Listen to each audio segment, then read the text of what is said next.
हिंदुस्तानी को? ये अच्छी नहीं लगी मुझे, पसंद नहीं। लंबी मूवी इतना इंटरेस्टिंग नहीं लगा। कुछ कुछ परफॉर्मेंसेस कुछ एक्टर्स के सीनियर एक्टर्स के मुझे थोड़ा अटपटा लगा। सेकंड हाफ जब होता है ना तो स्टोरी बिल्ड करने में को थोड़ा ज़्यादा टाइम लगा देता है। हिंदुस्तानी को ये अच्छी नहीं लगी मुझे, पसंद नहीं। परफॉर्मेंस कैसी लगी? अच्छा है, थोड़ा सा लंबी मूवी इतना इंटरेस्टिंग नहीं लगा। लास्ट का आधा घंटा अच्छा है। हिंदुस्तानी को पहले हिंदुस्तानी वाला है कि वो कैसी लगी आपको? उसके कंपेयर में ये फिल्म कैसी है? कितने रेटिंग देना चाहिए इस फिल्म को 5 आउट ऑफ? हिंदुस्तानी को बहुत उम्दा, बहुत अच्छा, बहुत इंस्पायरिंग, बहुत मोटिवेटिंग। बहुत फिल्म में एक्टर्स की परफॉर्मेंस कैसी लगी आपको? देखिए, ये फिल्म अगर देखनी है चाहे वो पार्ट 1 हो, 2 हो या 3 हो, ये फिल्म ये माइलेज भी कमल हसन को ही दिया गया और देना भी चाहिए। बिकॉज हमको सिर्फ और सिर्फ वो 2 घंटा, 2.5 घंटा, 3 घंटा जो है उनका परफॉर्मेंस को अप्रिशिएट करना है। अगर वो माइंडसेट से आप फिल्म देखना जाओगे तो आप बोलोगे यार हमको उसको ही देखना है। औरों का परफॉर्मेंस है, सपोर्टिंग रोल्स है, ठीक है, अच्छी बात है, बट उनको ही देखना है। बहुत मज़ा आता है, अगर उनको देखते हुए बहुत मज़ा आता है। तो फिल्म की बात करूँ तो फिल्म में अच्छा क्या था, बुरा क्या लगा? फर्स्ट पार्ट कैसा था, इसका डिफरेंट पार्ट क्या लगा? देखिए, मेरा पॉइंट ऑफ व्यू अलग है। मैं कभी औरों का रिएक्शंस पे मैं तवज्जो नहीं कहता हूँ, नहीं देता, बिल्कुल नहीं। बिकॉज मैं जब एक फिल्म देखता हूँ मैं उस स्क्रिप्ट का हिस्सा बन जाता हूँ। मैं फिल्म थिएटर में नहीं रहता हूँ, तब emotionally I am a part of that script. मैं सोचता हूँ आप जैसे खड़ी हैं, ये भाई साहब खड़े हैं, मेरे को लगता है मैं यहीं पे हूँ, उनके इर्द गिर्द में हूँ और मैं वो जीता हूँ, वो लाइफ को जीता हूँ। तो मुझे वो पॉइंट ऑफ व्यू से अगर आप फिल्म देखोगे तो आप डूबोगे वो कहानी में जब तक डूबोगे नहीं, you will not appreciate film. तो वही मेरा मैसेज है। In case if you want to see a good drama, a good acting, a good stunt, a good fight sequence, a good overall presentation, then you watch this film. तो मेरे लिए तो everything is positive, nothing is negative. अगर negative लोगों को क्या लगेगा वो भी मैं बता रहा हूँ। इमोशन से भरपूर है फर्स्ट हाफ, तो इमोशन से यंगस्टर्स को थोड़ा उनको अटपटा लगता है, ज़्यादा इमोशन सीन्स अच्छे नहीं लगते हैं उनको। शॉर्टकट अच्छा, लार्जर टू लाइफ स्टंट्स हुआ, ये हुआ, वो हुआ, बस उनको उससे मतलब है। तो साउथ की जो यंगस्टर्स हैं और नॉर्थ की जो यंगस्टर्स में बहुत अंतर है। उनका जो टेस्ट है वो अलग है, इनका जो टेस्ट है वो अलग है। तो साउथ की ऑडियंस में चाहे वो यंगस्टर्स भी मैं बोलता हूँ उनको बहुत अच्छी लगेगी। अब नॉर्थ की ऑडियंस को कैसी लगेगी, मुझे लगता है वो ऐसा ही बोलेंगे जैसा मैं आपको बोल रहा हूँ। पर I hope and pray that they also mature. North की ऑडियंस को मैच्योर होना पड़ेगा, यंगस्टर्स को मैच्योर होना पड़ेगा, वो बताना पड़ेगा। देखिए, इसमें ना एक मैसेज है बहुत अच्छा, ये मुझे बोलना बहुत ज़रूरी है। ये फिल्म में ना एक मैसेज है, there is a spiritual message, patriotic message and ethical message. 3 messages है। स्पिरिचुअल मैसेज क्या है? मैंने गुनाह किया, मैं as a person, if I have done something wrong, मुझे सज़ा भुगतनी है। किसी भी रूप की सज़ा हो मुझे भुगतनी है। चाहे मैंने मेरे वाइफ को कुछ उनके साथ कुछ गलत किया तो वो मुझे एक टाइम का खाना नहीं देगी, वो मेरे लिए पनिशमेंट है। मैंने लॉ तोड़ा, जज मुझे अगर सज़ा देगा वो मेरे लिए पनिशमेंट है, ठीक है। तो ये पनिशमेंट मिलना चाहिए और पनिशमेंट से गुजरना चाहिए। मैं अगर पढ़ाई नहीं करता हूँ और मैं फेल होता हूँ तो 5 लोग मुझे धिक्कारते हैं, वो मेरा पनिशमेंट है, वो मुझे पॉजिटिवली लेना है ताकि आगे चल के ये नहीं तो कि अभी स्पिरिचुअल मैसेज क्या है। अगर ये इंसान बच के जाता है इन सब प्रॉब्लम से, ना ऊपर वाले की लाठी बहुत तेज़ होती है। ऊपर वाले की जो लाठी है ना, वो उसमें आवाज़ नहीं होती है, वो बहुत ज़्यादा लगती है। तो फिल्म की बात में ही ये मैसेज है। इन माई पॉइंट ऑफ व्यू, अगर आप डीपली ये फिल्म को देखें तो आपको लगेगा he is an incarnation of God. Kamal Haasan ji Hindustani is an incarnation. वो आदमी आप सोचो, कभी सोच भी नहीं सकते। जो फर्स्ट हाफ में दिखाया गया था, उन्होंने अपने हाथों से अपना बेटे का कत्ल किया, अपने हाथों से. Can you imagine? Just to be ethical, just to be spiritual, just to be ये fair and justified. He killed his own son because उन्होंने वो घिनौना हरकत की थी और उसको वो सज़ा देनी थी और उसने अपने हाथों से दिया. तो यही मैं कहता हूँ. तो that is what the message is. तो ये एक कोई इंसान की बस की बात नहीं है, वो भगवान की बस की बात है. ऐसा अगर सज़ा देना है वो भगवान ही दे सकता है. आप समझ रहे हो?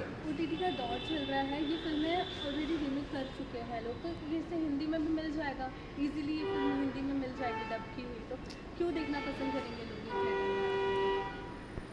अब वो उनका प्रॉब्लम है, मेरा प्रॉब्लम क्या है? मैं तो अपना एन्जॉयमेंट लेके निकल चुका हूँ.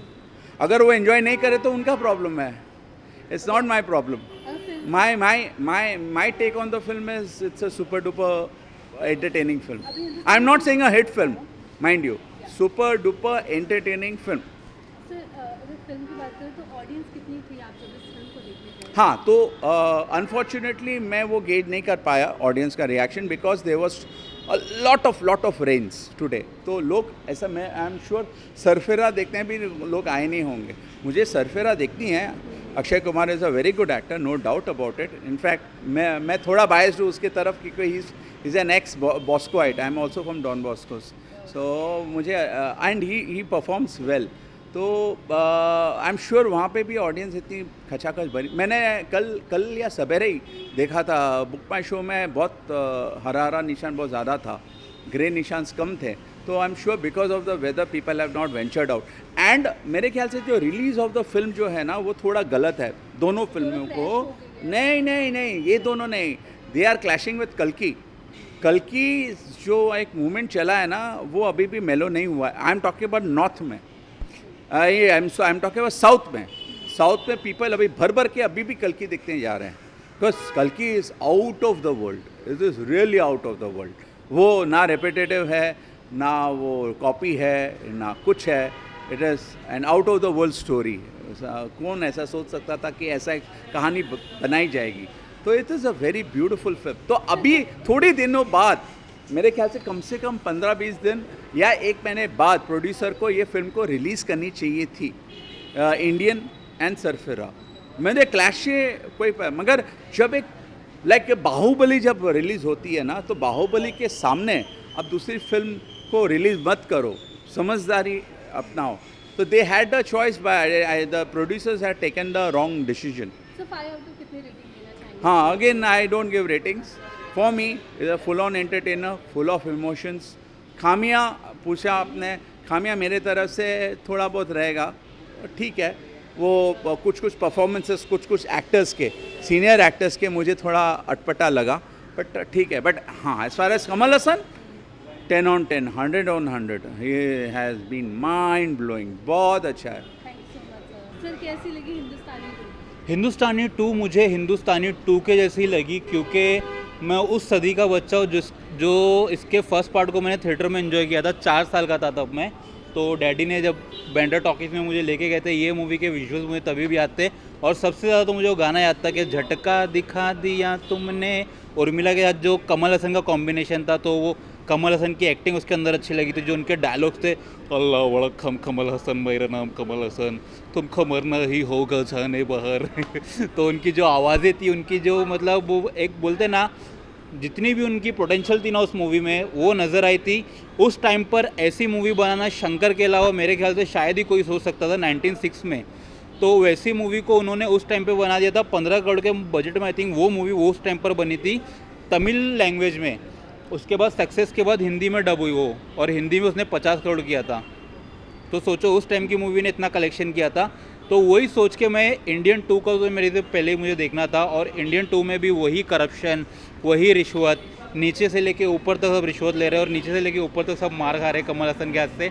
तो मज़ा आया मूवी देख के. ओटीटी का दौर है, रीमेक्स बहुत सारे आते जाते रहते हैं. इसका भी अगर ओटीटी डब होता है हिंदी में तो लाइक क्यों लोग आना पसंद करेंगे?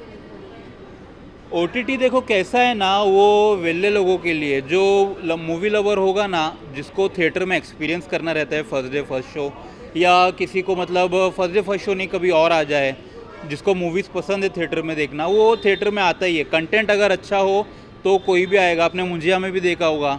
हाँ जी, तो मतलब वर्ड ऑफ माउथ जब आता है मूवी का तो पब्लिक आती है देखने। अच्छे कंटेंट लोगों को पसंद है, तो जिसको OTT का इंतज़ार है वो OTT का इंतज़ार करेगा, जिसको थिएटर में एक्सपीरियंस करना है वो थिएटर में आके एंजॉय करेगा मूवी। परफॉर्मेंस की बात करें तो परफॉर्मेंस कैसे लगे आर्टिस्ट की, डायरेक्शन कैसा लगा? शंकर का डायरेक्शन एज़ यूजुअल हमेशा अच्छा ही होता है, क्योंकि मैंने उनकी जितनी भी मूवीज़ देखा वो ना नायक अनिल कपूर की झकास, वो भी एक नंबर थी, मतलब उसमें भी मज़ा आया था। अपरिचित देखो आप, आई देखो आप, रोबोट 2.0 रोबोट उन्होंने की थी, रोबोट 2.0 उन्होंने डायरेक्ट की थी। तो उनकी हर एक मूवी ना अलग ही जॉनर की है। उन्होंने 1906 में अपनी मतलब उनकी थर्ड मूवी थी as a direction, but first movie थी करप्शन के ऊपर जो उन्होंने बनाया था। तो उसके बाद से उन्होंने एक वही लेंथ पकड़ी। अब अपरिचित भी देखोगे तो कहीं ना कहीं वैसी मूवी है।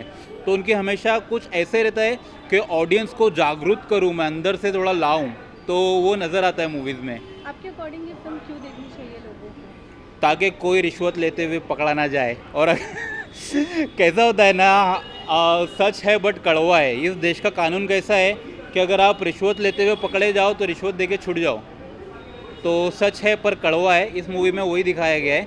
तो कहीं ना कहीं कानून को बताता है भाई, जो एक मिडिल क्लास फैमिली से आता है, जो एक नीची जात से आता है, चाहे उसे ऑफिसर बनना हो, चाहे उसे क्लर्क बनना हो, चाहे उसे कोई भी मतलब सरकारी काम कुछ भी करना हो, उनको रिश्वत देना ही देना है। नीचे से लेके ऊपर तक सब खाते हैं, खा खा के पेट फुलाते हैं और अपने बच्चों को खिलाते। तो भाई वो ये मूवी उसी चीज़ के ऊपर दर्शाती है। सो 5 आउट ऑफ कितनी रेटिंग देना चाहेंगे? इस मूवी को मैं दूंगा 3.5 स्टार।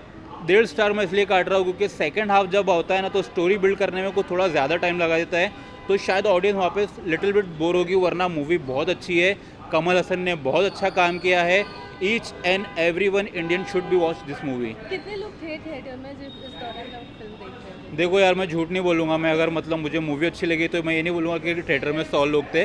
मूवी में 20 से 25 लोग थे, क्योंकि मुझे अभी पता नहीं, क्योंकि कोविड के जो बच्चे, लॉकडाउन की जो पैदाइश है, उनको उसका फर्स्ट पार्ट नहीं पता होगा जो 1906 में आया था। 2000 की जो पैदाइश है उनको ही शायद अभी पता नहीं है। तो जब वर्ड ऑफ माउथ इसका जाएगा तो लोग आएंगे देखने। देखते हैं, मूवी तो अच्छी है, सरफराज तो अच्छी है, जो लोगों को टॉर्चर कर रही है आजकल। मीडिया स्क्रीनिंग देखा था मैंने उसकी। Thank you so much.